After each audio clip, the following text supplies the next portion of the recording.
이 시간 온라인으로 함께 예배를 드리고 계시는 모든 성도님들을 또 환영하고 또 하나님의 동일한 은혜와 또 사랑을 이 시간 우리가 경험하기를 원합니다. 오늘 우리가 읽은 말씀에 예수님께서 제자들에게 굉장히 중요한 말씀을 하십니다. 바로 이 세상에서의 자신의 마지막 때에 대해서 말씀해 주시고 계시기 때문입니다. 그리고 이 말씀은 예수님의 제자들이 지금까지 간절히 기다려온 말씀이기도 했습니다. 제자들이 어떤 사람입니까? 모든 것을 포기하고 예수님을 따랐던 사람들입니다. 그 일을 하느라고 온 핍박과 고난을 당하면서도 끝까지 예수님을 따라갔습니다. 그런데 그들이 그렇게까지 예수님을 따르며 순종했던 것은 단지 예수님께서 메시아, 구세주라는 믿음, 확신 때문만은 아니었습니다. 그들이 품고 있던 또 하나의 기대와 소망이 있었습니다. 바로 예수님께서 이 땅의 통치자, 만왕의 왕으로 서시는 그 심판의 날에 그 예수님의 제자로서 누리게 될 영광과 상급이었다라는 것입니다. 곧 그날이 오면 주님은 큰 능력과 영광으로 이 세상의 심판자로 서시게 될 것이고, 그렇게 되면 주님의 충성된 제자로서의 자신들도 그 영광에 동참할 것이다 라는 기대였습니다. 바로 지금 예수님께서 그러한 말씀을, 소망의 말씀을 하시려는 것입니다. 아마도 제자들은 길을 쫑긋 세우면서 예수님께서 어떤 말씀을 하실까 기대했을 것입니다. 그런데 예수님께서 하신 말씀은 제자들이 기대하고 바랬던 것과는 너무나 다른 것이었습니다. 그 말씀이 어떤 것입니까? 21절입니다. 내가 반드시 예루살렘에 올라가야 하며 장로들과 대제사장들과 율법학자들에게 많은 고난을 받고 죽임을 당해야 하며 사흘째 되는 날에 살아나야 합니다. 제자들의 기대와 제자들의 생각대로라면 예수님의 이 말씀은 이렇게 바뀌어야 됩니다. 내가 반드시 예루살렘에 올라가는 것이 아니라 하나님 나라에 올라가서 영광을 받고 장로들과 대제사장들과 율법학자들에게 많은 고난을 받고 죽임을 당하는 것이 아니라 그들을 고난에 빠뜨리고 죽일 것이다 라는 거예요. 하지만 예수님은 전혀 다른 말씀을 하십니다. 가장 큰 영광을 받으셔야 될 분이 고난을 받는다고 하시고, 저들을 심판하고 멸망시켜야 될 분이 오히려 그들에게 고난당하고 죽임을 당하신다라는 것입니다. 근데 예수님의 이 말씀이 그대로 이루어진다면 이것은 예수님에게만 문제가 아니라 제자들에게도 큰 문제인 것입니다. 왜요? 메시아요, 유대인의 왕이라는 분이 그렇게 고난당하고 비참하게 죽음을 맞이한다면 당연히 제자들의 신변에도 큰 위험이 생기게 되는 것이기 때문입니다. 예수님이 계실 때도 그렇게 핍박당했는데 예수님이 돌아가시고 나면 곁에 계시지 않으면 사람들이 그들을 더 공격할 것이 뻔했습니다. 그렇게 되면 제자들이 꿈꿔왔던 정말 한마디로 장밋빛 미래는 완전히 사라져버리는 것입니다.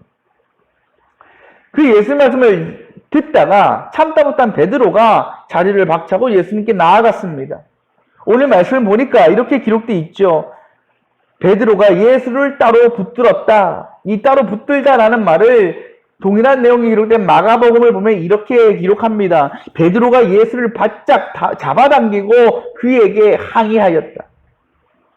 곧 지금 베드로의 모습은 예수님을 향해서 따지고 대들고 항의하고 있는 것입니다. 굉장히 위협적인 모습으로 예수님께 나아간 것입니다. 이전에 이런 모습을 본 적이 없습니다. 있을 수 없는 모습입니다. 그만큼 이 예수의 말씀은 베드로나 제자들에게 절대로 받아들일 수 없는 너무나 충격적인 말씀이었다는 것이죠. 솔직히 여러분, 베드로의 이와 같은 반응이 예수님의 제자로서 당연하지 않습니까? 만약에 우리가 예수님의 제자라면 예수님께서 이런 말씀하실 때 가만히 있었겠습니까? 말씀드렸듯이 예수님의 제자들은 모든 것을 포기하고 예수님 위해 죽도록 충성한 사람들이었습니다. 그만큼 그들에게 예수님은 자신들의 전부였어요. 예수님 때문에 지금까지 버텨왔습니다. 그리고 그것을 예수님도 누구보다 잘 알고 계셨습니다. 만약에 예수님께서 이 말씀을 하셨을 때 제자들이 아, 예수님, 그러세요? 뭐 잘 알겠습니다. 예수님께서 그러시다면 뭐 어쩔 수 없지요. 잘 고난받고 잘 죽으십시오. 이렇게 반응했다면 오히려 그것이 더 이상한 일 아니었겠습니까? 그렇다면 예수님께서는 베드로의 이런 반응을 충분히 이해해 주실 수 있습니다. 그리고 그들의 마음을 헤아려 주시고 위로해 주셨어야 합니다. 그런데 지금 예수님께서는 그러한 말을 한 베드로에게 뭐라고 하십니까? 23절입니다. 사탄아, 내 뒤로 물러가라. 너는 나에게 걸림돌이다.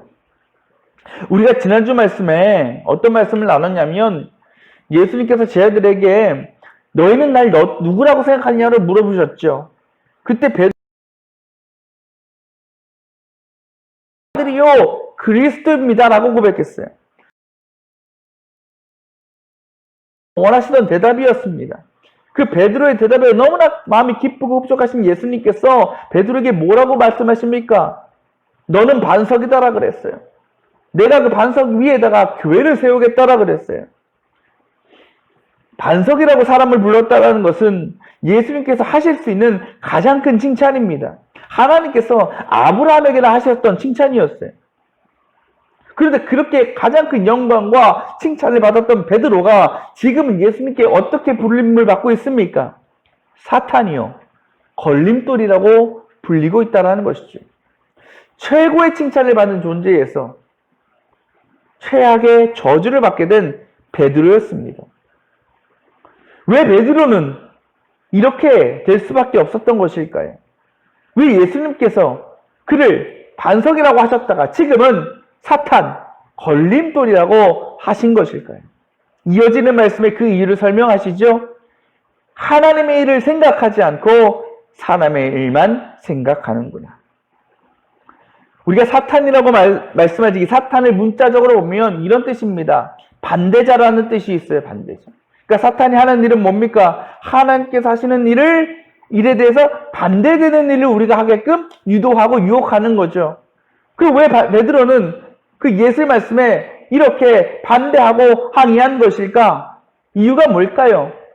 가장 큰 이유는 한 가지, 이것입니다. 자신이 기대했던 예수님의 마지막 모습, 그리고 예수님께서 오늘 말씀에 스스로 밝히신 그 마지막 모습이 너무나 달랐기 때문이죠. 이미 베드로 그리고 제자들의 머릿속에는 그 마지막 날에 임하실 예수님의 모습이 이미 상상되어 있었습니다. 그려져 있었습니다. 그 모습은 어떤 모습이었어요? 영광된 모습으로 오실 주님, 그리고 세상의 심판자로 오실 주님, 그리고 그 주님과 더불어 그 영광에 참여하게 될 자신들의 모습이었다라는 거죠. 하지만 분명한 것은 그것이 절대로 예수님의 뜻이요 예수님의 생각이 아니었다라는 것입니다. 왜? 예수님은 이전에 한 번도 제자들에게 베드로가 생각하는 것처럼 그렇게 내가 마지막 때를 맞이할 것이다, 그렇게 내가 이 세상을 통치할 것이다 라고 말씀하신 적이 없기 때문입니다. 그러니까 예수님께서 말씀하지 않으신 건데도 제자들 마음대로 그렇게 상상의 나래를 펼쳐온 것입니다. 이것이 무슨 말입니까? 제자들과 베드로는 자기들 마음대로 예수님께서 행하실 일들에 대해서 예상하고, 그리고 그것이 진리라고 믿었습니다. 자신의 뜻과 생각이 예수님의 뜻과 생각과 동일할 것이다 라고 그들은 확신했습니다. 베드로와 제자들에게 예수님의 고난과 죽음은 어떤 의미였겠습니까? 그것은 곧 자신들의 고난이요 자신들의 죽음과 다름없었습니다. 때문에 베드로는 그 예수의 말씀을 받아들일 수 없었습니다. 그래서 그 말씀하실 때 이렇게 생각했을 겁니다. 아니, 예수님은 누구 좋으라고 그 고난과 박해를 받으시고 죽임을 당하신다라는 것인가? 왜 평생을 예수님만 바라보고 따랐던 우리들에게 고통을 주시려고 하는가? 도대체 누구를 위해서 저희를 하시려는가? 베드로의 생각은 딱 거기까지였고 거기에서 문제가 시작된 것입니다. 근데 여러분 정말 그렇습니까? 예수님의 십자가와 고난이, 죽으심이 제자들을 궁지로 몰아넣고 그 남은 삶의 고통과 고난을 주시기 위함이었습니까? 결코 그렇지 않습니다. 그 일은 오히려 온전히 그들을 위한 일이었습니다. 왜요? 예수님을 사랑하는 자들의 구원을 위해서 그 일을 감당하셨어야 됐기 때문입니다. 고난을 받고 십자가에서 못 박혀 죽으셔야만 그들의 모든 죄를 대속하실 수 있었기 때문에, 그래서 그들이 영원히 죽지 않고 천국의 소망을 품고 살아갈 수 있기 때문이었습니다. 하지만 베드로는 그 주님의 의도를 깨닫지 못했습니다. 예수께서 누구 때문에, 누구를 위해서 저 고난과 죽음을 당하시는지 알지 못했습니다. 그저 그는 눈앞에 보이는 고난과 당장의 어려움만을 생각했고, 그러다 보니 예수님께서 하시고자 하는 그 일을 막아서고 반대할 수밖에 없었던 것입니다. 여러분, 우리들도 예수님 앞에서 베드로와 같은 모습일 때가 너무나 많습니다. 우리도 참 많이 하나님을 원망하고 의심하고 반대합니다. 언제 그렇습니까? 내가 원하고 생각하는 것이 하나님의 뜻과 생각과 맞지 않을 때입니다. 나는 이 길이 가장 좋다고 생각하는데 하나님은 그 길을 막으시고 전혀 다른 길로 인도하실 때입니다. 특히 우리가 신앙 가운데 만나는 어려움과 고난 때문에 때로는 그것을 피하기 위해서 주님을 떠나기도 하고 말씀에 불순종하기도 합니다. 24절 말씀에 예수님께서 말씀하시죠. 누구든지 나를 따라오려거든 자기를 부인하고 자기 십자가를 지고 따라오라. 하지만 우리는 오히려 주님을 부인하며 살 때가 많았습니다. 십자가를 지는 것이 아니라 그 십자가를 밟고 지나갈 때가 더 많았습니다. 하나님께서 이끄시는 대로 순종하고 살아보려고 하기보다는 내 뜻과 내 고집만을 내세웠습니다. 좀 힘들고 어려워도 하나님께서 예비하셨으니 그 길을 끝까지 가려고 노력하기보다 그저 내가 원하고 내가 바라는 길로 하나님을 끌고 다니려고 하였습니다. 내 욕심과 내 생각이 하나님보다 먼저였습니다. 그러다 보니 하나님께서 내 기준과 내 뜻에 맞춰주시지 않으면 원망과 불평이 생기고 근심과 걱정에 빠질 수밖에 없었던 것입니다. 그러면서 때로는 베드로처럼 주님 안 됩니다 하고 대들며 항변하기도 하였습니다. 여러분의 삶이 내가 원하는 방향으로 흘러가지 않고 내가 바라는 것들이 이루어지지 않아서 실망하고 계십니까? 고난과 어려움 때문에 좌절하고 절망에 빠져 있습니까? 그래서 베드로처럼 주님 나에게 왜 이러십니까? 이러시면 안 됩니다라고 항의하고 분노하고 있지 않습니까? 오늘 주님은 제자들에게 분명히 자신의 죽음과 고난에 대해서 말씀해 주셨습니다. 단지 그것뿐이었다면 예수의 말씀은 제자들에게 큰 시험이요 근심거리가 될 수밖에 없습니다. 하지만 예수님은 거기서 말씀을 멈추지 않으셨습니다. 한 단계 더 나아가셨습니다. 그것이 무엇입니까? 사흘째 되는 날에 살아나야 한다라는 것이죠. 바로 예수님은 부활을 말씀하셨다라는 것입니다. 고난과 죽음과 더불어 3일 후에 부활도 제자들에게 약속하셨다라는 것입니다. 지금은 그런 일이 별로 없지만, 거의 없지만 예전에 친구들하고 참 노래방을 많이 갔습니다. 20대 때, 대학생 때 보면. 그 노래방에서 놀다 보면 얼마나 시간이 빨리 가는지 모릅니다. 그래서 시간이 1분 1분 떨어질 때마다 참 아쉽고 그랬습니다.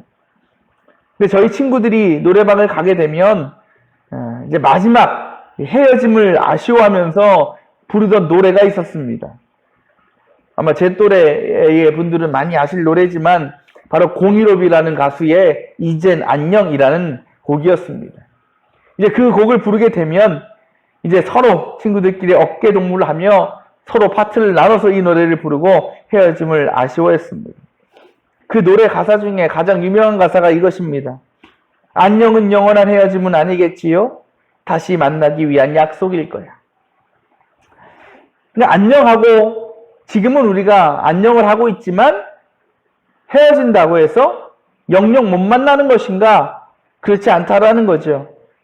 언젠가는 다시 또 만나게 된다라는 겁니다. 물론 헤어진다라는 것, 이별한다라는 것이 당장은 마음이 아프고 아쉬울지 모르지만 또 만날 수 있다는 믿음이 있다면, 그 소망이 있다면 기쁜 마음으로 헤어질 수 있는 것입니다. 그리고 다시 만날 그날을 우리가 기다리면서 기대하며 살아가는 것이 우리의 삶의 또 하나의 기쁨이 되는 것입니다. 만약 예수님께서 이 노래를 아셨다면 저희들에게 이렇게 불러주셨을지 모르겠습니다. 십자가는 영원한 헤어짐은 아니겠지요. 다시 만나기 위한 부활의 약속일 거야. 그렇습니다. 예수님께서 그 고통스러운 십자가 고난과 죽으심을 감당할 것이라고 선포하신 것은 그 이후에 나타날 부활의 영광을 알고 계셨기 때문입니다. 예수님의 일은 죽음으로 끝나는 것이 아니라 다시 살아나심으로 완성될 것이라는 것입니다. 그래요. 하나님께서 계획하시는 모든 일들의 끝은 죽음이 아니요 생명이요 부활입니다. 끝이 아니요 새로운 시작입니다. 심판이 아니요 영광인 것입니다. 주님은 때로 우리의 삶 가운데 우리의 뜻과 맞지 않은 고난과 어려움을 주실 때가 있습니다. 도저히 이해할 수 없는 일을 만나게 하실 때도 있습니다. 하지만 그것이 하나님의 계획과 하나님의 뜻 가운데 있는 것이라면 반드시 선한 결과로 놀라운 열매로 우리를 채워 주십니다. 저와 여러분 모두가 그 하나님의 영광 가운데 기쁨을 누리며 살기를 원하지 않습니까? 누가 그 회복의 역사, 그 부활의 영광에 참여할 수 있을까요? 그것을 믿고 기대하며 기다리는 사람입니다. 어렵고 힘든 상황 속에서도 마지막 때 자신의 부활의 영광, 그리고 회복과 치유의 역사를 나타내실 그 주님을 끝까지 의지하며 그 주님이 하시는 말씀에 아멘으로 순종하며 나아가는 사람만이 그 놀라운 부활의 영광에 참여할 수 있는 것입니다. 지금 이 나라가 코로나 사태로 어려움 당하고 있습니다. 정말 마스크를 끼고 사는 것이 일상이 되어버렸습니다. 힘들고 어려운 시기를 지나고 있습니다. 하지만 그럼에도 우리는 포기하지 않습니다. 그럼에도 열심히 자신이 맡은 곳에서 맡겨진 일을 잘 감당합니다. 또 그 안에서 우리가 또 새로운 기쁨과 소망을 찾습니다. 어떻게 그럴 수 있습니까? 바로 언젠가는 이 사태가 끝날 것이다. 다시 회복될 것이다 라는 믿음이 있기 때문 아니겠습니까? 그때를 소망하고 있기 때문 아니겠습니까? 그때를 바라보면서 우리가 지금 모든 것을 참고 견디는 것 아니겠습니까? 예배도 마찬가지죠. 우리가 지난주부터 온라인 예배를 드리고 있는데 마음이 불편하죠. 아쉽고 섭섭합니다. 또 교회에 나와서 예배 드린 것이 얼마나 소중한 것이었는가 깨닫기도 합니다. 하지만 그럼에도 우리가 이 온라인 예배에 참여하고 또 그 가운데 은혜를 누릴 수 있는 것은 또 시간이 지나면 우리가 다시 함께 모여서 예배하고 교제할 날이 반드시 올 거라는 그런 소망이 있기 때문 아니겠습니까? 그 소망이 있기에 우리가 지금의 상황도 감사할 수 있는 거죠. 그래도 기술이 발전해서 이렇게 가정에서 온라인으로 예배를 드릴 수 있는 것이 얼마나 감사한지 모르겠습니다. 제가 가장 좋아하는 성경 구절 중 하나가 이겁니다. 시편 118편 6절입니다.